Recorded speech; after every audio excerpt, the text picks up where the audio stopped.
Olá, prezados. Meu nome é Rodrigo Marques, eu sou advogado do escritório Prudêncio Bernardes e Maluf.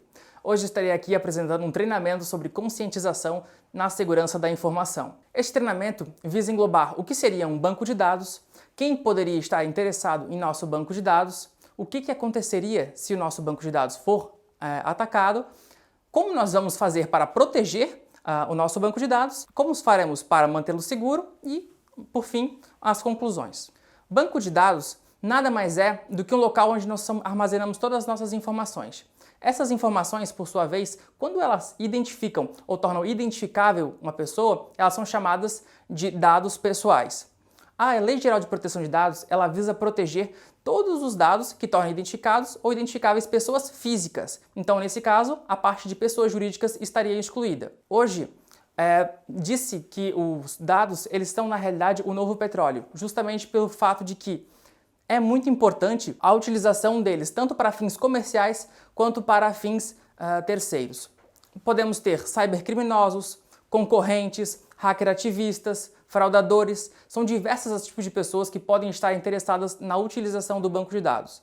Nós temos informação hoje de que milhares de instituições estão sendo atacadas justamente para a criptografia desses dados, pedindo vultosas quantias para poder fazer esse desbloqueio. Então, temos que ter muito cuidado com as formas que nós utilizamos o nosso banco de dados. Nós podemos ter diversos tipos de consequências caso nós tenhamos um ataque hacker ou caso alguém tenha uma violação de dados. Nós podemos perder a confidencialidade, que seria o caso de alguém não autorizado ingressasse em nosso banco de dados e tivesse acesso a essas informações. A partir do momento em que a gente tem esse vazamento, essa perda de confidencialidade, nós estaríamos infringindo a Lei Geral de Proteção de Dados.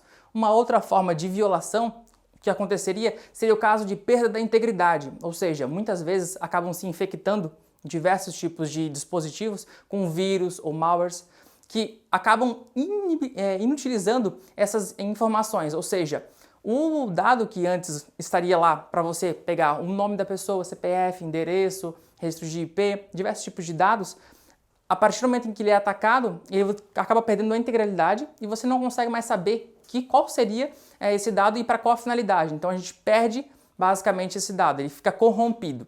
E uma terceira forma seria a perda de disponibilidade, que seria, como eu havia comentado, o fato de algum hacker ele bloquear, ele criptografar, ele impedir o acesso, então você perde o acesso, a disponibilidade.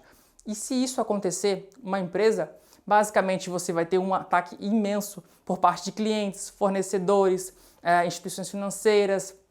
Então, na realidade, inclusive a Autoridade Nacional de Proteção de Dados pode infligir multas. Nós temos diversos tipos de problemas que podem acontecer em caso de vazamentos. E como é que nós vamos proteger o nosso banco de dados, né? Nós temos aqui algumas etapas que são feitas para fazer uma conformidade com a Autoridade Nacional de Proteção de Dados, da LGPD. E aí, entre eles, nós temos o compromisso da gestão, nós temos as políticas de segurança da informação, nós temos as avaliações de riscos, nós temos os controles adequados de entrada e saída de dados, fornecimento de recursos, treinamentos, conscientização e sempre fazendo monitoramento, analisando e melhorando todas as formas de procedimentos. E como é que a gente faz para manter seguro esses bancos de dados? A primeira forma seria uma segurança física, outras acessos de senha, e-mail. Nós temos ali computação móvel, nós temos diversos pontos que precisam ser protegidos para que não ocorra esse tipo de violação. Nós trataremos um por um. O primeiro caso seria a segurança física, ou seja, proteger as portas e janelas, não deixar dados pessoais soltos, cartões, pins, acompanhar sempre a entrada de visitantes, nunca deixá-los sozinhos para que eles possam ingressar e mexer em pontos que não seriam autorizados. Então, isso é muito importante, esse primeiro ponto de acesso físico, ou seja, todas as pessoas que ingressam dentro do ambiente da EQS, elas precisam estar acompanhadas, elas não podem entrar e fazer o que bem entender dentro da empresa. Precisamos sempre supervisionar. Um segundo ponto seria os acessos e senhas. Use somente a sua senha de usuário, somente a sua conta. Não faça a troca, não deixe que outras pessoas saibam da sua senha ou de suas contas de usuário. Para utilizar o Arena ou utilizar outros sistemas da EQS, sempre utilize o seu próprio sistema, não deixe outras pessoas saberem. Escolha sempre uma senha forte. E aí aqui, quando a gente trata de senha forte, eu estou querendo dizer, utilize ali mais de 6 caracteres. Coloque senhas que tenham letras maiúsculas e minúsculas, caracteres especiais. números. Tentem fazer com que uma senha não seja facilmente descoberta. Hoje, na época de tecnologia, nós temos diversos softwares que eles acabam tentando todos os tipos de senha em uma velocidade impressionante. Então, se você colocar 1, 2, 3, 4, ele facilmente vai conseguir quebrar. Se você colocar seu nome, se você colocar poucas letras ou não fizer esse tipo de variação, isso com certeza vai tornar mais frágil a sua senha. Então, é extremamente importante que seja observado a forma de utilização das senhas. Nunca deixe ela escrita em nenhum papel, próximo do local onde você vai acessar logins. Sempre que conseguir utilizar pontos de 2 fatores, também façam essa utilização. Então é extremamente importante cuidar do acesso. E o acesso a gente tem um grande cuidado por parte das senhas. Sempre que conseguir, faça ali uma troca de 6 em 6 meses suas senhas, faça uma mudança, nunca deixe outras pessoas saberem. Então, reforçando bem essa questão, que é um dos principais pontos de violação. Outro ponto onde geralmente acontece a violação do banco de dados é através do e-mail. Hoje nós utilizamos os e-mails para a maior parte das transações de informações. Esses e-mails, como está tratando de e-mail corporativo, deve-se utilizar apenas para fins profissionais. Não utilize o seu e-mail profissional para colocar em nenhum tipo de rede social, não coloque em nenhum tipo de promoção, porque a partir do momento em que você está utilizando um e-mail profissional na rede de computadores, esse e-mail pode ser passado para as demais pessoas e utilizados para fins indevidos, inclusive para recebimento de diversos tipos de vírus e malwares. Então, recebeu um e-mail, verifique quem é que está te enviando esse e-mail, verifique o domínio, verifique se você conhece a pessoa, se você estava esperando receber esse e-mail.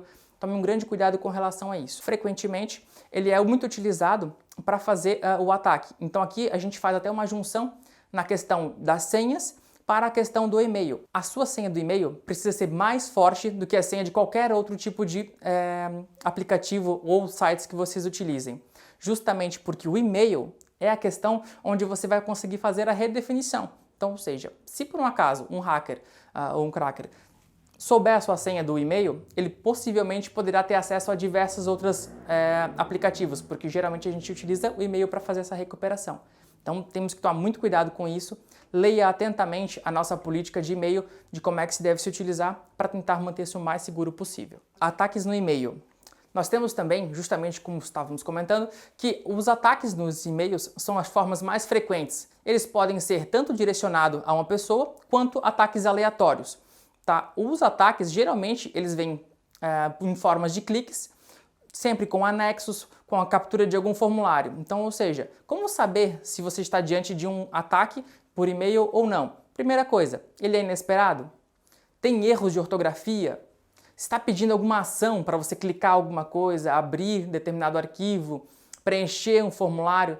Então, toda vez que você estiver diante de um ataque, geralmente ele vem carregado com esses tipos de informação. Então, ou seja, ele exige uma ação do usuário. O usuário precisa abrir esse e-mail, precisa clicar em algum link, precisa acessar determinado site, preencher determinado formulário, justamente para que faça essa invasão.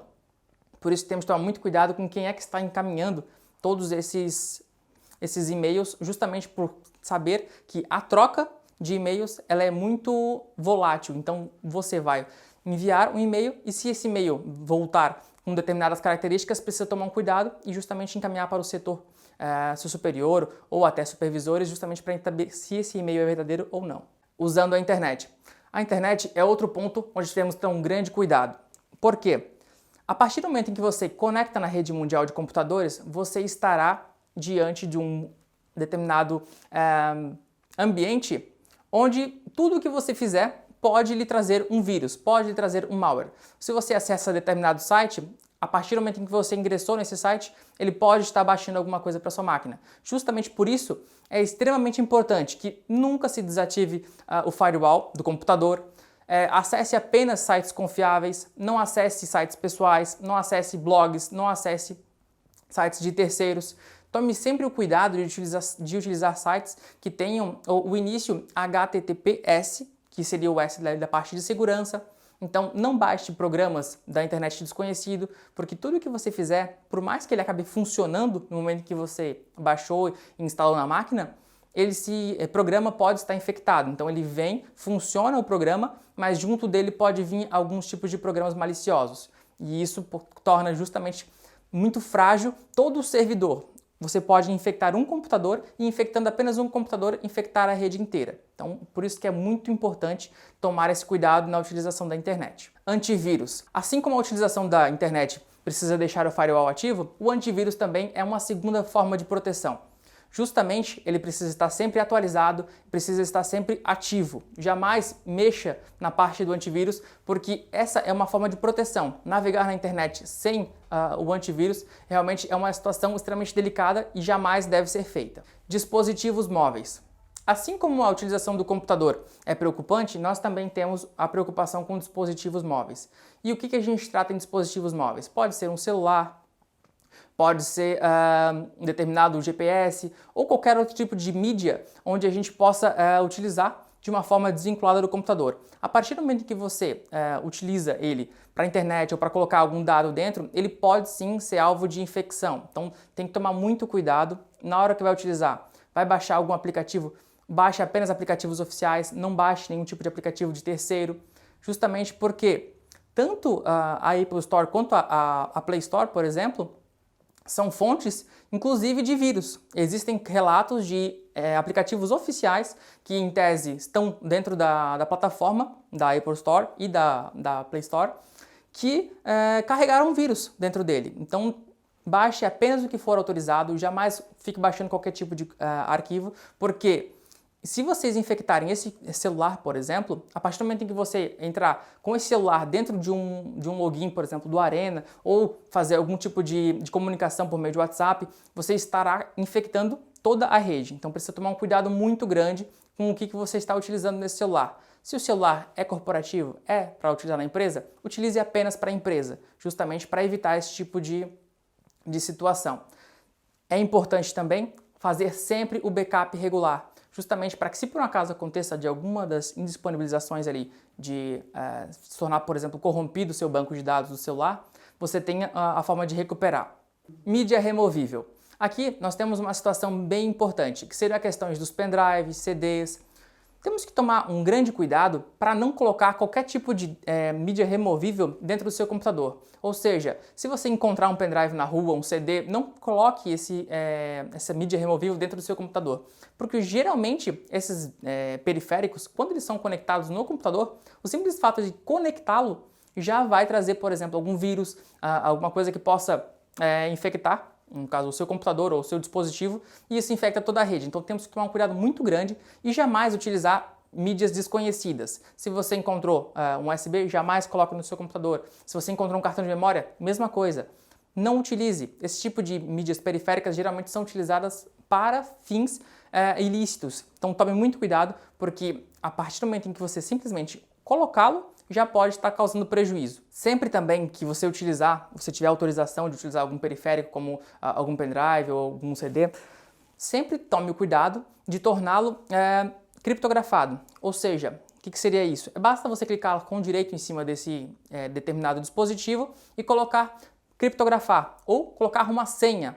Justamente com um clique com direito, o próprio Windows já tem determinados programas que ele funciona como uma chave. Então, se por um acaso você perder esse pendrive ou esse cartão de memória ou até um CD, ele não vai abrir, ele não vai ter um vazamento de dados, justamente porque vai ter uma proteção extra que seria essa senha. Então é muito bom deixar sempre protegido e tomar esse devido cuidado. Descarte de informações. Aqui é uma área onde a gente precisa ter um grande cuidado, que é na parte onde a gente vai descartar tudo aquilo que foi utilizado, seja ela em meio físico, meio digital. Precisamos ter um cuidado de que, se por um acaso a gente não vai mais utilizar determinada folha ou não vai utilizar mais determinado arquivo, isso seja descartado de uma forma adequada, para que um terceiro não possa pegar esses dados e utilizar de uma forma indevida.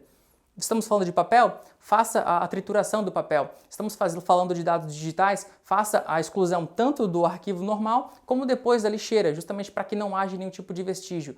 Descarte de HDs triturado também. Então, justamente, é uma parte bem importante e sempre utilize a nossa política de descarte para poder verificar se vocês podem fazer essa parte de descartá-lo ou não e, se poder descartar, fazer da melhor forma possível. Incidentes de segurança. Aqui nós temos uma questão onde você pode estar diante de uma possível violação ou uma violação concreta. A partir do momento em que você estiver utilizando seu computador e, por exemplo, se o antivírus apitar, ou você tiver alguma base de dados que você não está conseguindo acessar, ou você perdeu algum arquivo que não está aparecendo ali, esses são sinais que podem indicar uma possível violação de dados, ou seja, um incidente de segurança.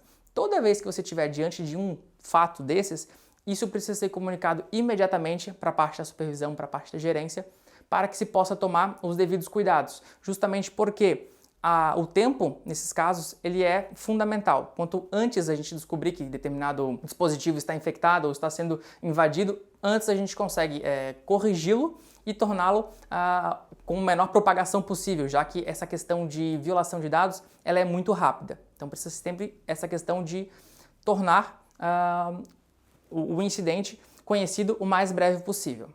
Concluindo então, podemos perceber que nós precisamos sim proteger o nosso banco de dados porque ele é de extrema relevância. Justamente é dessa forma que precisamos de todo o apoio dos colaboradores para que possamos proteger da melhor maneira possível o nosso banco de dados.